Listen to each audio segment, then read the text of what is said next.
Okay, let's see. We send a notice out to everybody.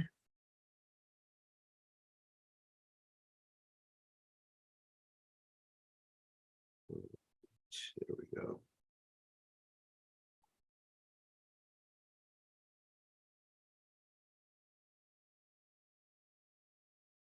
And should make sure that we're streaming online.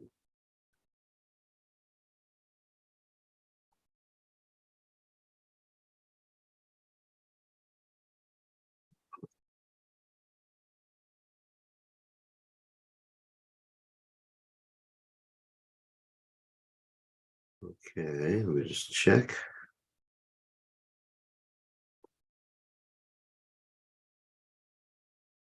We are live. I'm sure the sound is working.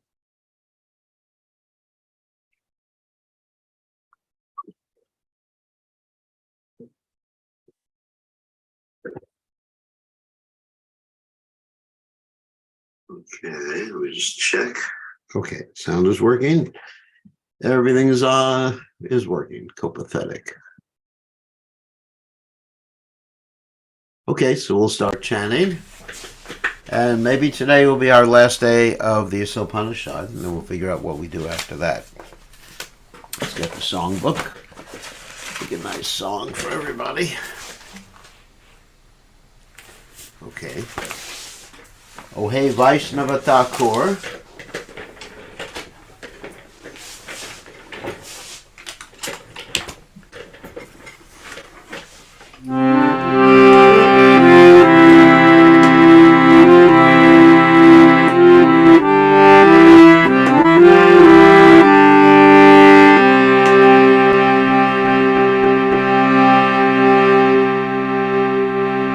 Oh hey Vaishnava Thakura Goyara Sagar Heda Say Karuna Kori.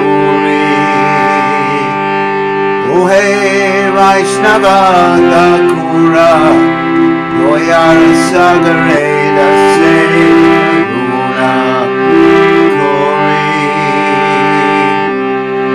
Diyapada Jaya Shodaya Maya Tomara Sharanadari.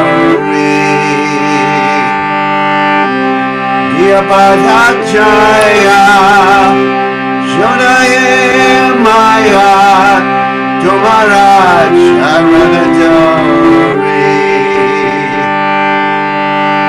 Jaya Begadami Jaya Doshi Shori Jaya Guna Deha Rase. Jaya Begadami Jaya Doshi Shori Jaya Guna Deha Rase. Jaya Satsanga Deoe Amare Posachi Sangira Hashe. Jaya Satsanga Deoe Amare Posachi Sangira Hashe. Ekake Amara Aipai Bolo Adinam Sangir Tane. Ekake Amara Aipai Bolo Adinam Sangir Tane. Tumi Kripa Kore Shada Binubia Deyo Krishna Namadane. Tumi Kripa Kore Shadavindu Deya Deyo Krishna Namadane. Krishna say Tomara Krishna Dite Varo Tomara Shakati Ajay. Krishna say Tomara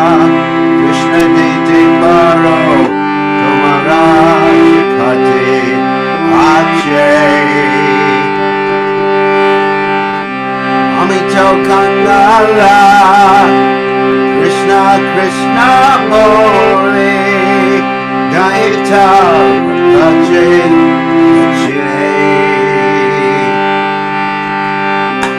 Amito Kangala, Krishna Krishna Hare, Gaita Raje Ohe Vaishnava Thakura, Goyara Sagar, Elase Karuna Guri. Ohe Vaishnava Thakura, Goyara Sagar, Elase Karuna Guri.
Vishnupad Paramahansa Paravatikacharya also Teta Satashi Shimad His Divine Grace Abhaya Chanana Bhaktivedanta Goswami Srila Prabhupada Ki Jai ISKCON Founder Acharya Srila Prabhupada Ki Jai Anantakoti Vaishnava Vrind Ki Jai Namacharya Srila Hridas Thakur Ki Jai Parem Se Kaho Shri Krishna Chaitanya Prabhu Nityananda Shadwaita Garadha Shiva Siddhi Gaur Bhakta Vrinda Ki Jai Shri Radha Krishna Gopi Gopinath Sai Mukunda Radha Kunda Giri Govardhan Ki Jai Vrindavanam Ki Jai Mathuram Ki Jai Jagannath Swami Ki Jai Yamunamai Ki Jai Shrimati Tulasi Devi Ki Jai Samaveda Bhakta Vrinda Ki Jai Gaur Premananda Haribol. All glories to the assembled devotees. All glories the assembled devotees. All glories the assembled devotees. All glories to Shri Guru and Gauranga Srila Prabhupada Ki Jai. Nama Om Vishnu Padaya Krishna Vastaya Bhutale Srimati Bhaktivedanta Swamaditi Namani Namaste Saraswati Devi Gauravani Pacharni Nivashesha Shunyavadi Paschacha Teja Charni. So, we're going to continue with our reading in the Isopanisad. We're on the 18th verse or mantra, which we just started yesterday. And we're going to go over that again. And maybe we'll finish the Isopanisad today. We'll have to see. Okay. So let me read the translation of this poem by Bhaktivinoda Thakur. O Venerable Vaishnava, ocean of mercy, be merciful unto your servant. Give me the shade of your lotus feet and purify me. I hold on to your lotus feet. Teach me to control my 6 passions, rectify my 6 faults, bestow upon me the 6 qualities, and offer unto me the 6 kinds of holy association. I do not find the strength to carry on alone the sankirtan of the holy name of Hari. Please bless me by giving me just 1 drop of faith with which to obtain the great treasure, the holy name of Krishna. Krishna is yours. You have the power to give him to me. I'm simply running behind you, shouting, Krishna, Krishna. So, Bhaktivinoda Thakur Ki Jai. So, now we're going to the Isopanisad. Om Ganat Miranda Shagananjana Shalakayat Jakshur Unmeditam Yena Tasmai Shri Gurave Namaha. I offer my respectful obeisances unto the lotus feet of my spiritual master's divine grace, A.C. Bhaktivedanta Swami Srila Prabhupada, who so kindly opened my eyes with a torchlight of knowledge while I was blinded in the darkness of ignorance. Okay, Prabhupada Ki Jai. Let's go. All right, we're going to share the screen. And there it is. Mantra 18. Let's get this ready. Krishna. Okay. Let's expand it a little bit. All right, there we go. I think we're ready. Okay, so Mantra 18. Again, I'm going to read the Sanskrit because we read it yesterday, but I'm not going to do the word-by-word synonyms again. But I will read the translation. Agnenaya supata rayasman vishvani deva vayunani vidvan yudyo yashma juhuran hammeno vuyishtam te nama uktim videma. O my Lord, as powerful as fire, O omnipotent one, now I offer you all obeisances falling on the ground at your feet.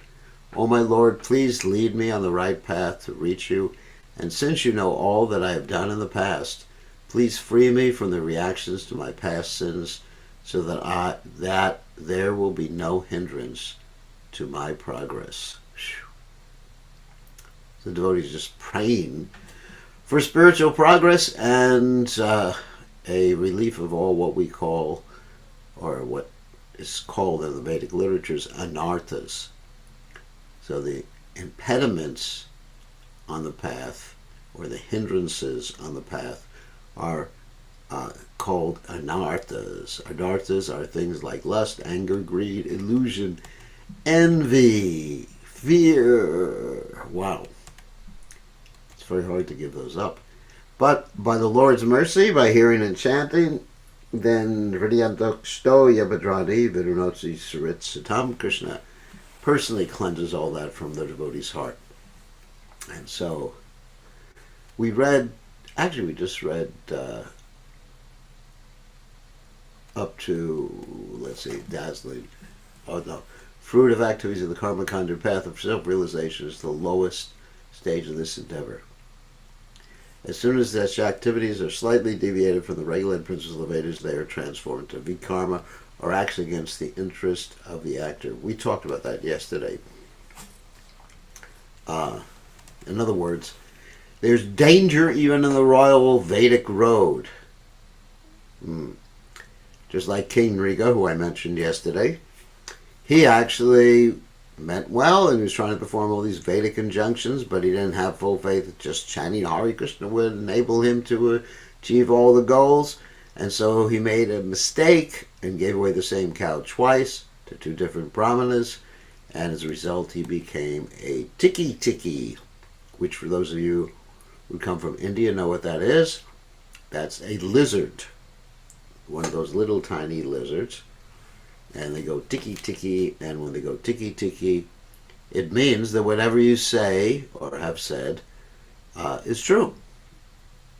So I always keep one around here just to verify my words. Okay. So such vikarma is enacted by the illusion living entity simply for sense gratification, and thus such activities become hindrances on the path of self-realization. Okay, that's where we left off. Self-realization is possible in the human form of life, but not in other forms. There are 8,400,000 species of forms of life, of which the human form, qualified by Brahminical culture, represents the only chance to obtain knowledge of transcendence. It's the only chance. That doesn't mean that someone has to be born a Brahmin. Prabhupada here says Brahminical culture. So the standard or the status of a Brahmana is achieved by culture. You understand?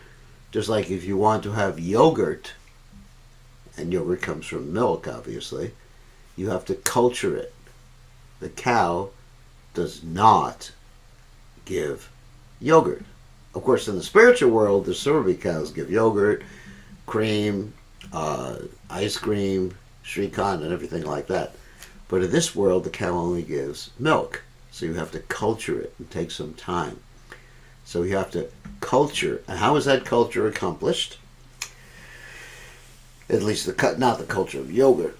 That's not what I'm going to describe. The culture of Brahminical mentality, behavior, is cultured or acculturated by good association.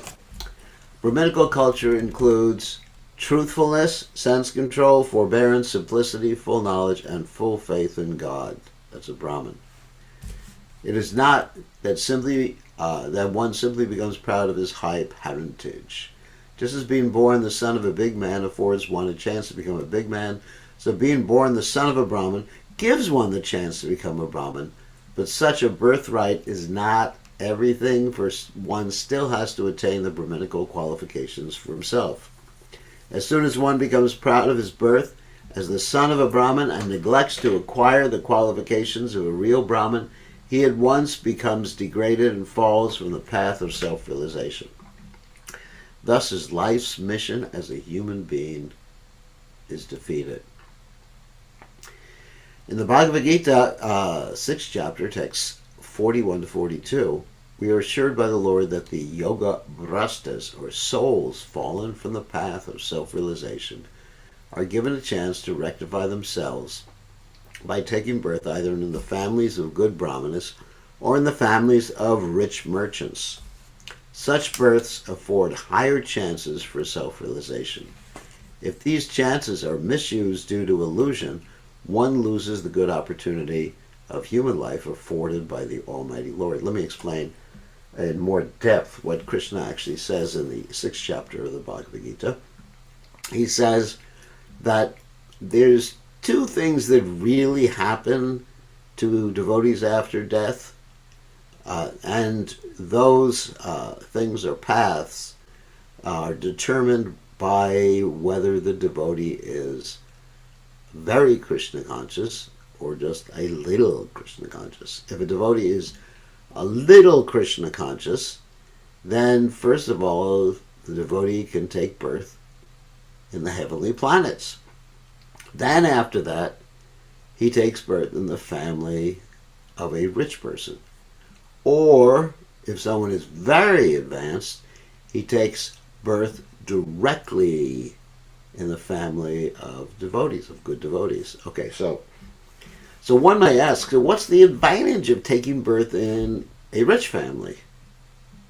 Well, there's a lot of advantages, of course, not that one gets to enjoy. Of course, one may get to enjoy, but the advantage of taking birth in a rich family is that you have the time to engage in self-realization. In my own life, for example, of course, I was born, or I was never born, the soul is never born, the body was born in the family of, I guess, rich merchant. A rich merchant. Anyway, that was the family heritage. So I was born in a pretty wealthy family, and I had a lot of spare time. I didn't have to worry. I went to the university, everything was paid for. Left the university, I finished, and then I didn't have to worry about anything, making money or anything like that. I was just living nicely. Actually, I was living in Miami Beach in our family home, right 1 block from the beach. Pretty good. And so that gave me a lot of time to look into self-realization, and eventually I came in touch with Srila Prabhupada and Srila Prabhupada's movement, and I attribute the free time to having been born in a relatively wealthy family. So that's an advantage. So those two things happened. A family of Brahmins or Brahmin Vaishnavas, not just Brahmins, or the family of rich people. The regulated principles are such that one who follows them is promoted to the platform of fruitive activities on the platform of transcendental knowledge. from the platform of fruitive activities, the platform of transcendental knowledge. Because if you follow the regulated principles, oops, okay, skipped a little up. Because if you follow the regulated principles, you'll be more or less in the mode of goodness. And in the mode of goodness, you can understand transcendental things. In the mode of passion, you can't. And in the mode of ignorance, you certainly can't. So we have to rise at least to the material mode of goodness. And that gives us an opportunity to cultivate those spiritual qualities. After many, many lifetimes of cultivating transcendental knowledge, one becomes perfect when he surrenders unto the Lord. This is the general procedure. Surrendering unto the Lord is difficult. It means giving your heart only thinking of the Lord's pleasure and willing to undergo any sort of austerities in order to please the Supreme Personality of Godhead. Doing what he wants. Ask not what Krishna can do for you, but what you can do for Krishna. But one who surrenders at the very beginning as recommended in this mantra at once surpasses all preliminary stages simply by adopting the devotional attitude. Wow. As stated in the Bhagavad Gita, 18th chapter, text 66, famous verse, the Lord at once takes charge of such a surrendered soul and frees him from all the reactions to his sinful acts. That's the famous verse. Sarvadharma Purichaja, etc. There are many sinful reactions involved in karma kanda activities. Karma kanda activities means you try to follow the Vedic injunctions to get material upliftment. That's karma kanda. And even while doing so, you're going to commit sinful activities because you're not offering things to Krishna. Anybody who eats without offering first the food to Krishna is verily eating sin. Whoops. Again, I skipped. I touched the wrong thing. Okay. Whereas in Jnanakanda, the path of philosophical development, the number of such sinful activities is smaller. Why? Because basically you're less active. And you're more attentive as far as what you're doing. Jnanakanda means knowledge or philosophy. But in devotional service to the Lord, the path of bhakti, there is practically no chance of incurring sinful reactions because a devotee of the Lord attains all the good qualifications of the Lord himself. What to speak of those of a brahmana? In other words, a devotee loses an attraction or all attractions to things other than those things which please Krishna. A devotee automatically attains the qualifications of an expert brahmana. That's someone in the mode of goodness, authorized to perform sacrifices, even though the devotee may not have taken his birth in a Brahmin family. Such is the omnipotence of the Lord. He can make a man born in a Brahmin family as degraded as a low-born dog-eater. And haven't I seen that? And he can also make a low-born dog-eater superior to a qualified Brahmin simply on the strength of devotional service. And actually, we've seen that too. I mean, I've seen in India sometimes there's the Brahmins who eat all sorts of things. I mean, I've even seen Brahmins eat cow flesh in the West. And they justify that. They say, well, this is not a deshi cow, so it's not really a bona fide cow, so it's all right for me to eat it. And so, a so-called Brahmin, or someone in a Brahmin family. So anyway, we see someone according to their qualities, not according to their birth. And that's Krishna's version in the Bhagavad Gita. Chaturvarnamaya Shrishtam Gunakarma Vibhagasha. Everyone is known according to their qualities and their work.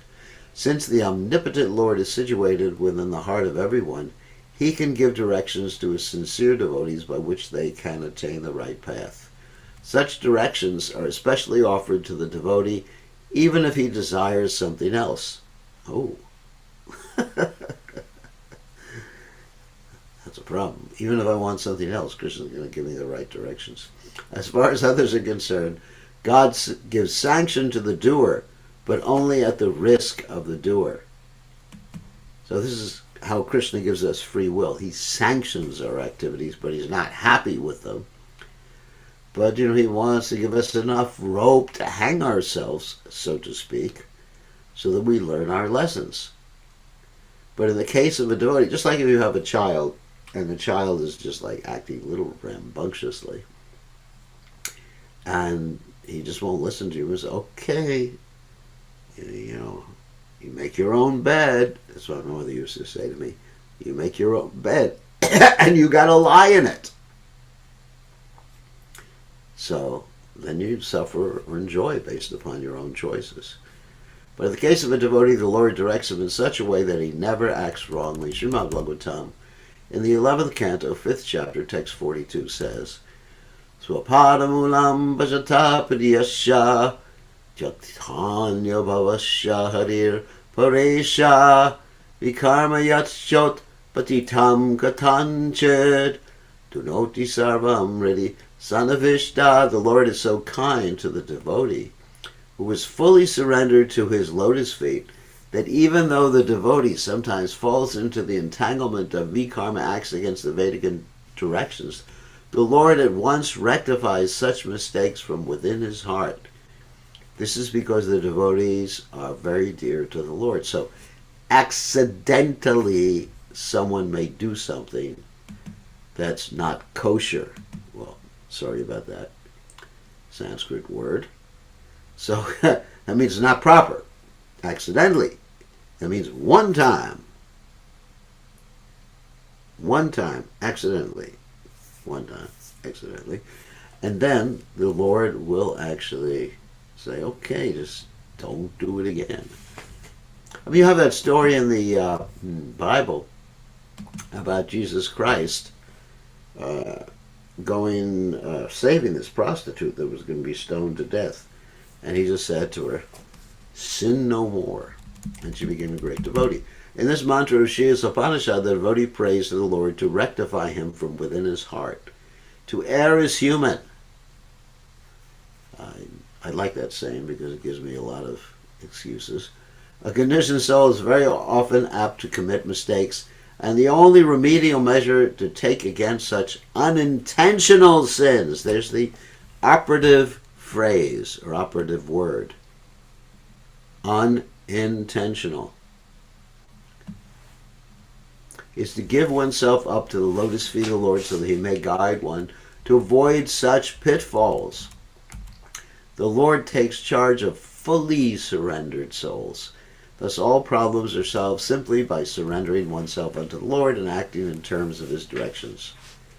Shraddha Shabdev Shah Shakahe Sudrida Nishya, that is faith.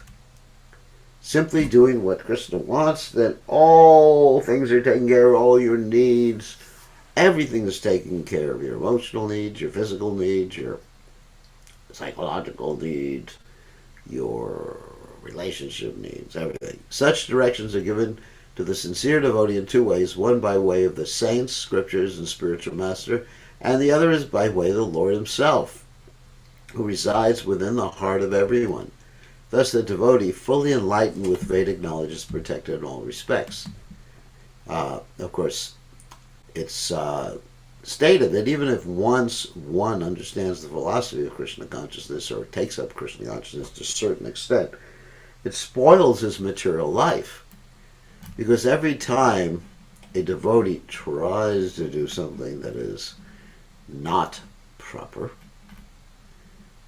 he or she hears a little voice, of course the big voice, is Paramatma saying, hey, it ain't correct. And so you can't really have the same enjoyment you had before. You really can't have the same enjoyment. Whew. What are you going to do about it? It's too late. It's too late. Your material life has been spoiled. Completely spoiled. Vedic knowledge is transcendental and cannot be understood by mundane educational procedures. One can understand the Vedic mantras only by the grace of the Lord and the spiritual master. Yasha Devi Parabhaktir Yata Devi Tata Guru. Svetashvatara Upanishad 623, which means if one has faith, Tashate Katita Yartha Prakashante Mahatmana, that's the rest of the verse. If one has implicit faith in the spiritual master and the Vedic literatures and the Supreme Personality of Godhead, then everything is revealed to one. If one takes shelter of a bona fide spiritual master, it is to be understood that he has obtained the grace of the Lord. The Lord appears as the spiritual master for the devotee. Thus, the spiritual master, the Vedic injunctions, and the Lord himself from within all guide the devotee in full strength. In this way, there is no chance for a devotee to fall again into the mire of material illusion. The devotee, thus protected all around, is sure to reach the ultimate destination of perfection.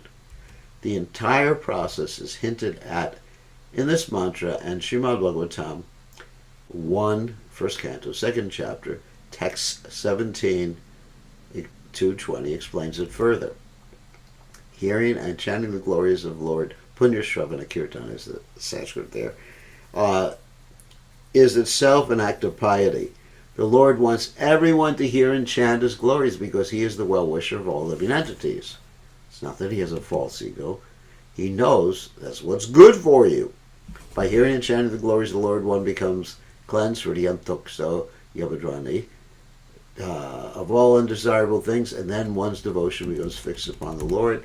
At this stage, the devotee acquires the Brahminical qualifications and the effects of the lower modes of nature. Passion and ignorance completely vanish. The devotee becomes fully enlightened by virtue of his devotional service, and thus he comes to know the path of the Lord and the way to attain him. As all doubts diminish, he becomes a pure devotee. And that's it. Wow. We finished.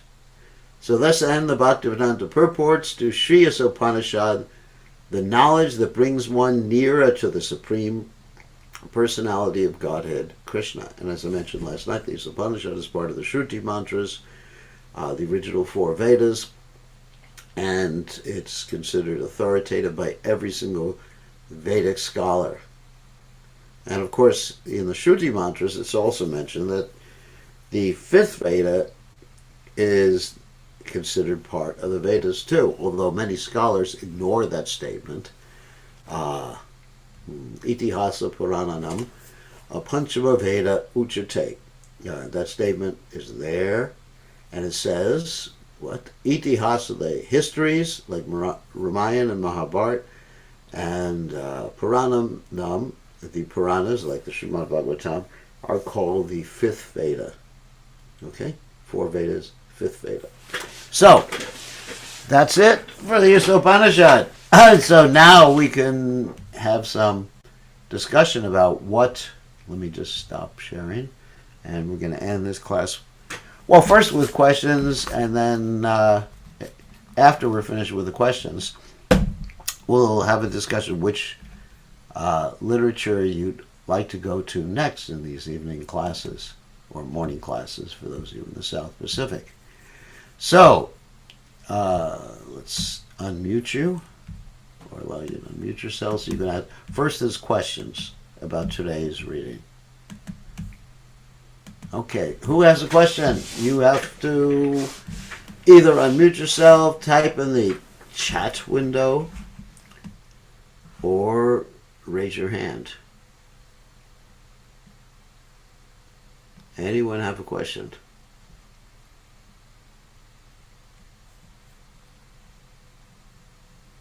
No. Here's your last opportunity for the Isopanisad. Rishikesh, you have a question. Good, just a quick question. I just wanted to understand, how do we develop this quality of tolerance, against the forces of all this sense gratification which comes day in and day out? I mean, sometimes it's very difficult, Gurudev. Well, Just wanted to understand, how do we cultivate patience and tolerance? I'll give you a very easy way to tolerate. So it's easy. Of course, you may say it's easy for you. But so what we do, what I do, is, there's a lot of things that may stimulate anger. Because anger is probably the hardest thing to tolerate. I mean, it's even harder than lust Very or true, Dev.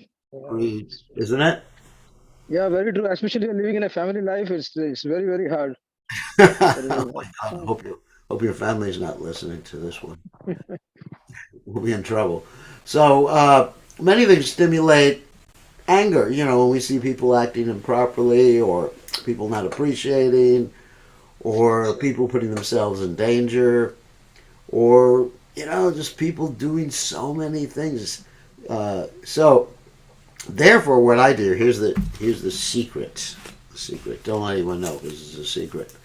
Therefore, what I do is that I think, if Prabhupada was right in front of me, and he actually is, if I'm remembering Prabhupada, if Prabhupada was right here with me, what or how would he want me to respond? I have this automatic response that, even though I'd like to just go to someone and yell at them and say, "You rascal," or send off an angry text message, which sometimes I do without thinking about it, or an angry email, then I think, what would Prabhupada want? And by thinking about that, and for those of you who may think of your spiritual master, some other great personality, or some historical personality like Bhaktivinoda Thakur, or you may think about Krishna, you may think about Lord Chaitanya. So it's very personal. That's why Bhakti Yoga is actually an easier method to control the senses. It's much more effective because you're doing it out of love. When you do something out of love, you're thinking of a person. It's very personal. If you don't have love, then your attempts to control the senses will be done because of some other desire, particularly maybe the desire for liberation, or maybe the desire to be kind, or maybe the desire to not get another person angry at you, or maybe the desire, if you're at work, to not lose your job, or at home to not have your wife stop cooking for you for 3 weeks, so you starve to death. You should learn how to cook for yourself once you be independent. Anyway, so therefore, all these other desires are really like self-centered. I'm doing this for me, and those desires can easily overcome your determination. But when you're Ekha Kurunandana, that means you're fixed on Krishna's pleasure and the pleasure of the spiritual master, then you actually just stop and think. Take a few breaths. How would Prabhupada want me, or your spiritual master, how would he want me to act, or think, or speak? And that's my secret. And it really works. It really does work. Because your motivation is the key. We oftentimes don't think about motivation. We think about what pleases me. And then if we're always thinking about, or generally thinking about what pleases me, then it's very hard to control the senses. Because a lot of things don't please us. A lot of people don't please us.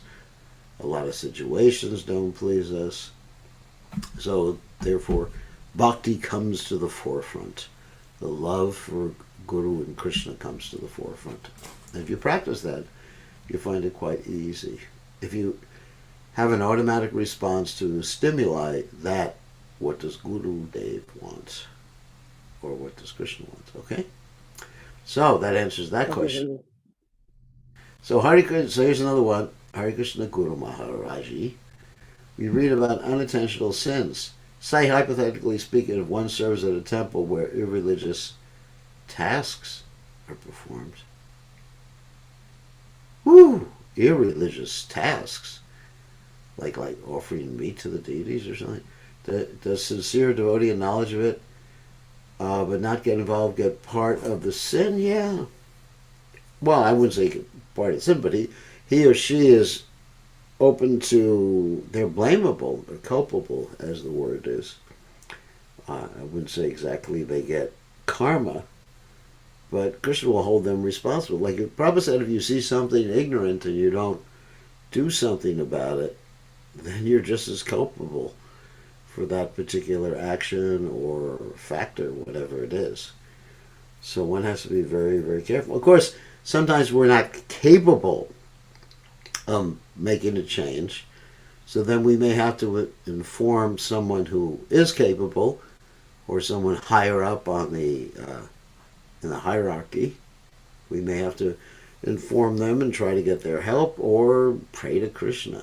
In certain cases, we can't do anything. Of course, that's what is known as the serenity prayer.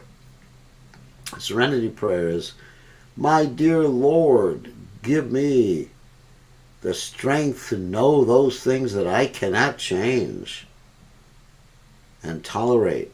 And, my dear Lord, give me the ability and the strength and the intelligence to change those things that I can change in a positive way, of course.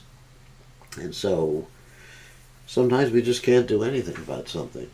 I see a lot of things that aren't. I haven't seen too many irreligious tasks.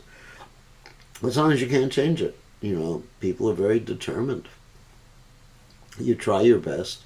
All you can do is try your best. That's actually a very good question. Yes.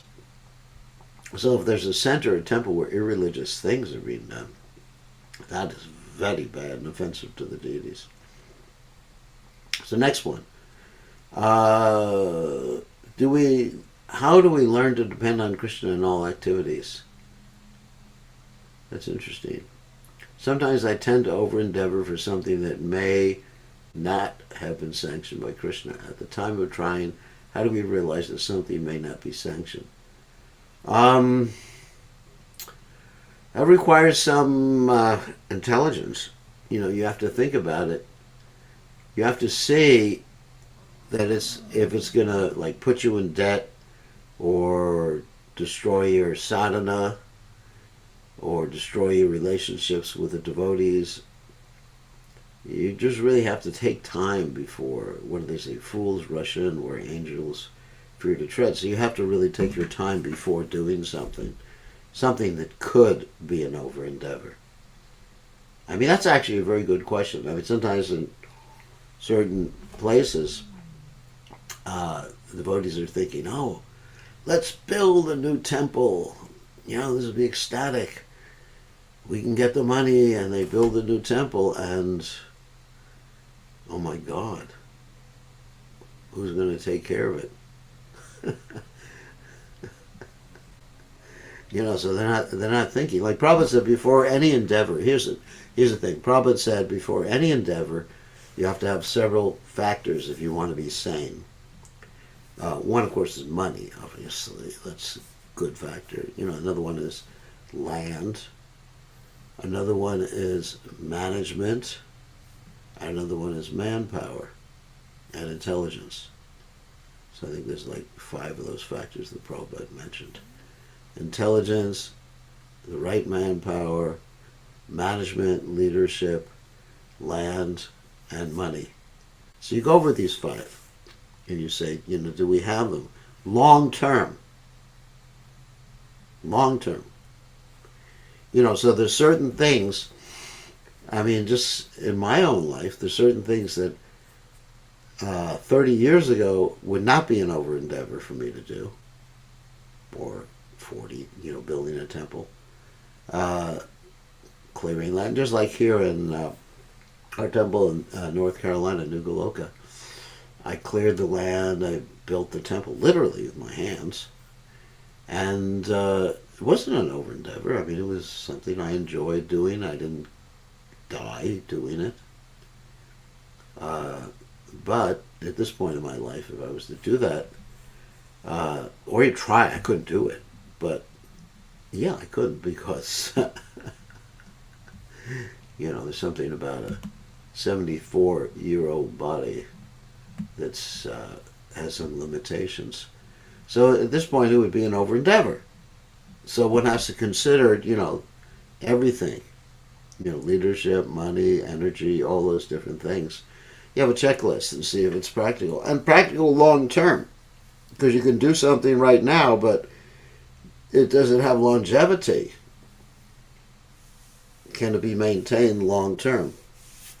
This is a very important question you need to ask before you embark on anything that could be termed an over endeavor. And whether Krishna wants it too. I mean, does Krishna want it? You have to consult with the other Vaishnavas.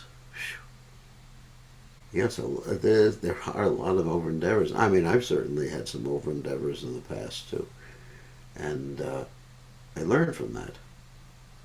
Here's another one. Krishna book. First question. So we understand Lord Shiva has a material body. Not exactly. Because he's a pure devotee, he has. I mean, it's an interesting question. This is a pastime. So the question is, when Lord Shiva was running away from the demon Vakasura, he was afraid of having his head touched by Vakasura and his head going into a million pieces and himself dying. Yes, in one sense it's a pastime. In another sense, we can't really say Lord Shiva's body is material. He's a pure devotee of the Lord. So we have to say it's a pastime. Interesting question. It's a pastime of the Lord. Second question.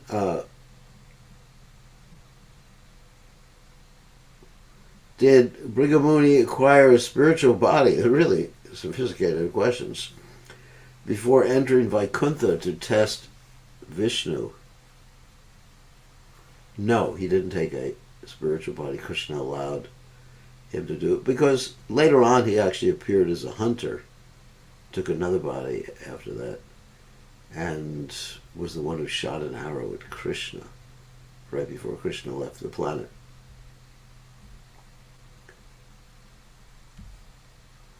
If one has a spiritual body, then it's such an unfulfilled. No, he had a material body. Somehow or other, Krishna allowed that. Whether he, it's not described that necessarily he went to Vaikuntha. He could have met Lord Vishnu in this world. In fact, he probably was in this world because he wanted to see the three presiding entities within this universe. So there are manifestations of Lord Vishnu in this world. I mean, obviously the Garbhodakshay Vishnu and the Kshirodakshay Vishnu, and Kshirodakshay Vishnu is situated in Svetadvipa. So that would be my explanation, that he didn't really go to the spiritual world. He saw Lord Vishnu. I mean,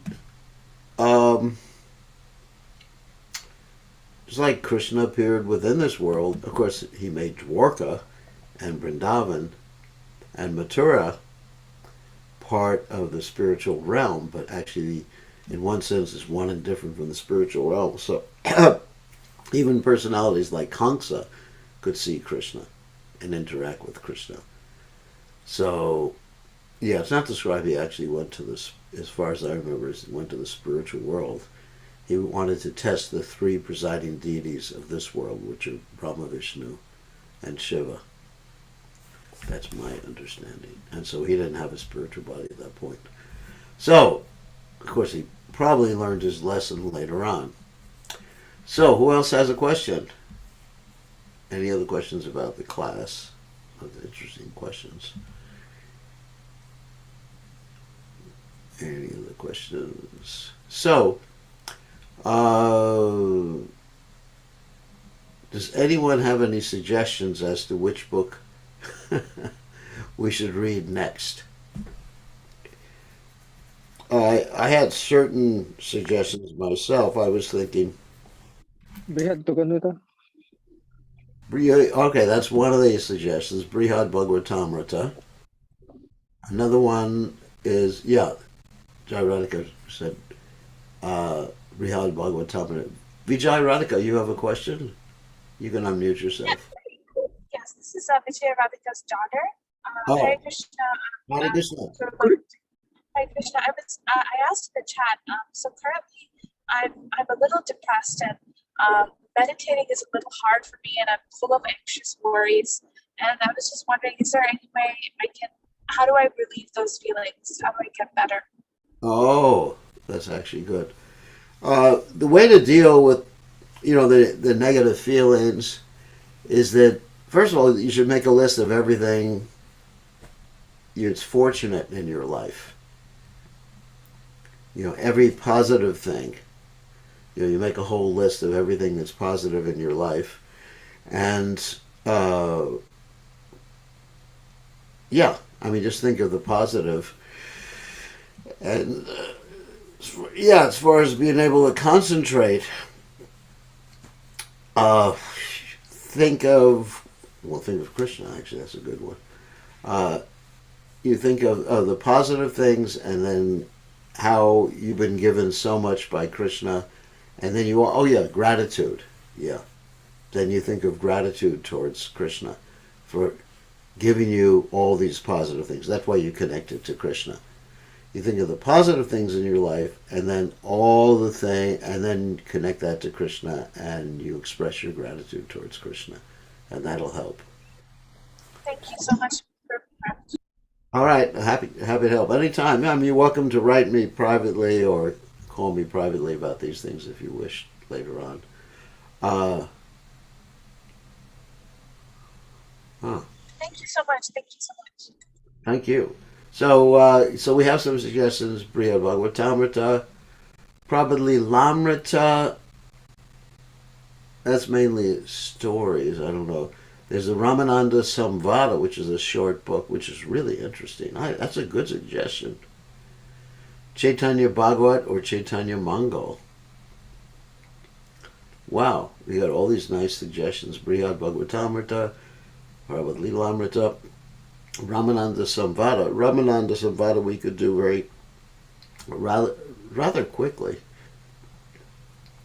I'm attracted to that book because that book is a book written by Prabhupada that I don't think very few of you have actually read that book because it was written by Prabhupada before he came to the United States and it was never really published. Although, we have e-copies of it. It was never really published and it really details Lord Chaitanya Mahaprabhu's instructions and Ramananda Roy's interactions. Ramananda Roy, of course, is Vishaka. Actually, I like that suggestion. I was going to override everyone else's suggestions. But anyway, we had one great devotees just suggested to me that she didn't want her name known because she's so humble. So let's start tomorrow. We'll do the Ramananda Samvada, which means the instructions or conversation between Chaitanya Mahaprabhu and Ramananda Roy, written by His Divine Grace, A.C. Bhaktivedanta Swami Prabhupada before he came to the Western world. Interesting. Okay, and then after that, we finish with that. We'll decide what we're going to do after that. First, I was thinking that Chaitanya Bhagavat and Chaitanya Mangal would be really nice to read. And, some Leela book, Lord Chaitanya's Leela book would be nice after that. Okay, so if there are no other questions, we can end the class a little early tonight, and tomorrow we'll start with the Ramananda Samvada. Wow, what a great suggestion, People have good brains here. Okay, so thank you very much. Same time, same station, tomorrow evening. All glories to His Divine Grace. Srila Prabhupada.